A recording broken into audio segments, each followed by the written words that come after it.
नमस्कार. बदलापूर टाइम्समध्ये पुन्हा एकदा तुमचं स्वागत. आपल्यासोबत बदलापुरात ज्याने SSCमध्ये फर्स्ट रँक केलेला आहे असा सार्थक जोशी सोबत आहे.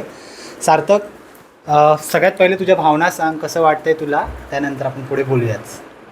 आता तर खूपच चांगलं वाटतं आहे मला. म्हणजे सगळ्यांची स्वप्नच पूर्ण झाली आता असं म्हणजे आतून पण एक चांगलं फिलिंग येतं आता त्याच्या.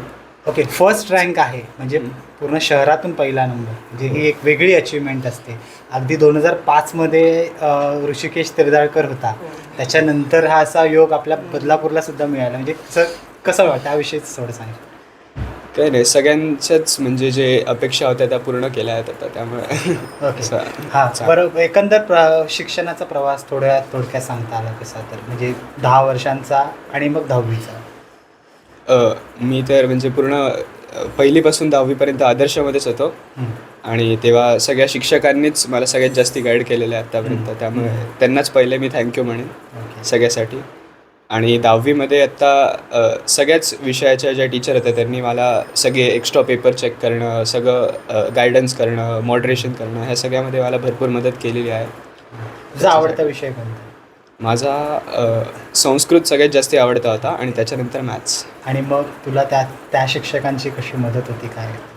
पूर्ण त्यांचा पाठिंबा होता मला कायमच. कुणाचं मेन्शन, नाव, टीचर? हां, संस्कृतच्या टीचर स्नेहा पारंगे टीचर, त्यांनी मला कायम म्हणजे वर्षभर त्या मला बोलायच्या. एक जरी मार्क गेला तरी लगेच त्यांचं असायचंच काहीतरी की 1 मार्क जाऊ, म्हणजे 1 पण मार्क नाही जाऊ दिला पाहिजे तू, असं भरपूर त्यांनी कायम मोटिवेट केलेलं मला. नंतर आमच्या क्लास टीचर होत्या सरिता टीचर, त्या सायन्स 2च्या टीचर होत्या, त्यांनी पण खूप असंच हेल्प केली आणि मोटिवेट केलं कायम. बाकी मॅथ्सच्या टीचर स्वाती टीचर होत्या. आणि दुसरं नाव घ्यायचं तर PCC मधले पण सगळे होते. आणि मुख्य पूनम मॅमचं तर आहेच कायम, त्या इंग्लिशमध्ये होत्या आणि मला इंग्लिशमध्ये मार्क ॲक्च्युली एक्सपेक्टेड नव्हते एवढे मिळतील, पण त्यांच्यामुळेच 96 मार्क्स मिळाले मला त्याच्यामध्ये. तू सोशल मीडिया वापरतोस? हो, वापरायचो मी. आणि म्हणजे बोर्ड्सच्या 1 महिना आधी मी बंद केलेलं होतं, तोपर्यंत मी वापरत होतो. आणि मग आता जी मुलं सोशल मीडियावरती जास्त जातात आणि त्याचा इम्पॅक्ट त्यांना दिसतोय म्हणजे रिझल्टमध्ये, तर तो कसा तू कंट्रोल केलास? त्याच्यात पण म्हणजे थोडंसं टाईम लिमिट असलं पाहिजे, एवढं आहे.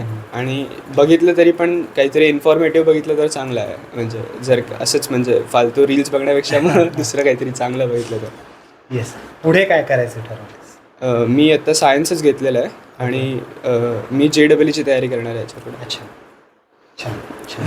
आपल्यासोबत त्यांचे आईबाबा पण आहेत, त्यांच्याकडून एकदा वर्षभराची तयारी पहिले तर कसं वाटतं ते सांगा, आणि नंतर वर्षभराची वाटतंय तर खूपच म्हणजे स्वर्ग 2 बोटं उरतो ना तसं झालेलं आहे. कारण की माझी दोन्ही मुलं आदर्शमध्येच आहेत. मोठ्याचा सुद्धा आदर्शमध्ये प्रथम क्रमांक आलाच होता आणि ह्यालाही आम्ही त्याच दृष्टीने नर्चर करतच होतो की तुला पण दादासारखं करायचं आहे असं.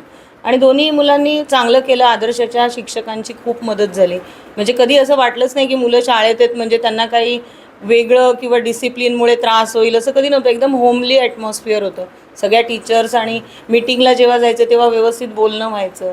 त्यामुळे त्यांचं इतकं कोऑपरेशन होतं की शाळा म्हणजे 24 वर्षाचा आमचा संबंध आहे आता. मोठा आणि हा असं 10 वर्षाचं अंतर असल्यामुळे त्याची शाळा संपल्यावर ह्याची चालू झाली आहे. त्यामुळे 24 वर्षाचा कॉन्टॅक्ट आहे. तर आदर्शाने खूप मदत केली आणि दोघांना छान नर्चर केलं एकदम. आदर्श शाळाच का निवडावी असं का वाटलं होतं तुम्हाला? कारण आम्हाला म्हणजे असं वाटत होतं की इंग्रजी माध्यम तर हवं, कारण पुढे शिक्षण सगळं इंग्रजीत नाही त्याच्यामुळे, आणि आपले संस्कारही हवेत. त्यामुळे आदर्श शाळेमध्ये जे सगळे सांस्कृतिक कार्यक्रम होतात त्याच्यात आपल्या मुलांना व्यवस्थित भाग घेता आला पाहिजे. तिथे अगदी दिंडीपासून प्रत्येक कार्यक्रम होतातच. ह्यांनी दोघांनी ते पार्टिसिपेट केलेलं आहे प्रत्येक गॅदरिंगमध्ये, सगळ्या सांस्कृतिक कार्यक्रमात. तर ते ॲक्च्युली हवं होतं, कारण फक्त ॲकॅडमिक्सचे मार्क काही जास्त मायने नव्हते ठेवत. तर करिक्युलम सकट सगळं ओव्हरऑल डेव्हलपमेंट बघायची होती. म्हणून आम्ही कुठल्याच कॉन्व्हेंटमध्ये गेलोच नव्हतो. आदर्शमध्येच त्यालाही घातलं आणि मग त्याचा प्रोग्रेस बघून ह्यालाही तिथेच घातलं. आपल्याला जे प्रेक्षक बघतायत त्यांनी आदर्शला ॲडमिशन घेण्यासाठी इच्छुक व्हावं यासाठी आदर्श शाळा ही म्हणजे बदलापुरातली सगळ्यात जुनी शाळा आहे. सगळं रेप्युटेड शाळा आहे एकदम. त्याच्यामुळे काहीच हरकत नाही आपल्याला इथे ॲडमिशन घ्यायला. कारण की इतक्या त्या शिक्षकांना पण इतकं नॉलेज आहे की कशा स्पर्धा परीक्षा होतात, काय होतं. फक्त अकॅडमिकच्या एक्झामवर काही नाही आहे. जसं सार्थकची ग्रोथ झाली ती सगळी स्पर्धा परीक्षांमधनंच झाली आहे. म्हणजे आदर्शला प्रत्येक परीक्षा कंडक्ट केली जाते, ते माहिती देतात त्याची आणि मुलांना त्याप्रमाणे मग ते तयारही करतात. त्यामुळे हा अगदी महाराष्ट्र प्रज्ञाशोध परीक्षा 3रीमध्ये 4थीमध्ये 5वीत स्कॉलरशिप, मग 6वी 7वी परत महाराष्ट्र प्रज्ञाशोध, मग पुन्हा स्कॉलरशिप, 9वीला होमी बाबा, अशा सगळ्या वेगवेगळ्या परीक्षा देत, सगळ्या ड्रॉइंगच्या परीक्षा वगैरे देत असा अभ्यास करत राहिला. हे बाकीच्या शाळांमध्ये मिळणार नाही तुम्हाला. त्याच्यामुळे आदर्शवर विश्वास ठेवायला काहीच हरकत नाही. आदर्श नावाप्रमाणे जसं सार्थकने नावाचं सार्थक केलं तसं आदर्शही तसंच. आपल्यासोबत त्याचे बाबा सुद्धा आहेत. काय मला तर तुमच्याकडून जायचं त्याचे चॅलेंजेस काय होते वर्षभरामध्ये, काय चॅलेंजेस फेस करावं लागले होते त्याला आणि कसं त्याच्याविषयी?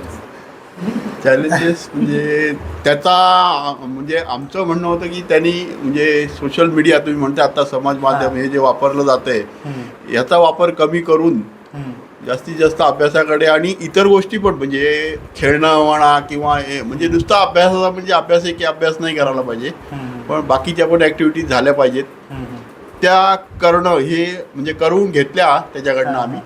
आणि हे मोबाईलपासून थोडा दूर ठेवलेला होता. कारण म्हणजे लिमिटेड वापरा पण लिमिटेशनमध्ये वापरा हे आमचं त्याच्याकडनं करून घेतलं आम्ही तसं आणि त्यांनी केलं तसं, ऐकलं आमचं सगळं व्यवस्थित. आता थोड्या वेळापूर्वी मॅडमने सांगितलं की त्याला गिफ्ट म्हणून कार मिळालेली आहे. हो, पूनम कोचिंग क्लास म्हणून आम्ही त्याला जो प्रायव्हेट क्लास लावलेला आहे तिकडनं त्यांच्याकडनं बक्षीस मिळतं. तर त्या शिक्षकांनी पण भरपूर आम्हाला हे केलेलं आहे, कोऑपरेशन आणि मार्गदर्शन त्यांच्याकडनं मिळालेलं आहे भरपूर. आणि नेहमी त्यांनी मार्गदर्शन केलं आणि कसं वरती जाता येईल अभ्यास करून ते त्यांनी सांगितलं, त्याप्रमाणे केलं त्यांनी आणि मिळवलं. आता त्याला ते पण बक्षीस मिळणार आहे कारचं.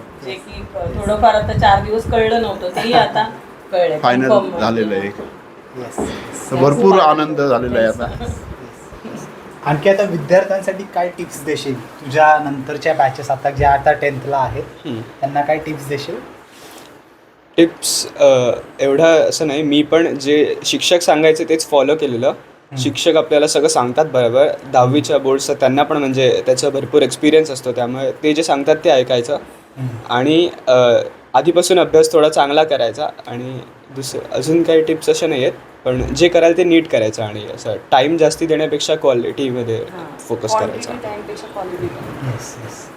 तर अशा पद्धतीने आपण सार्थक याच्याशी थोड्या गप्पा गेल्या, त्याच्या आईवडिलांशी सुद्धा बोललो.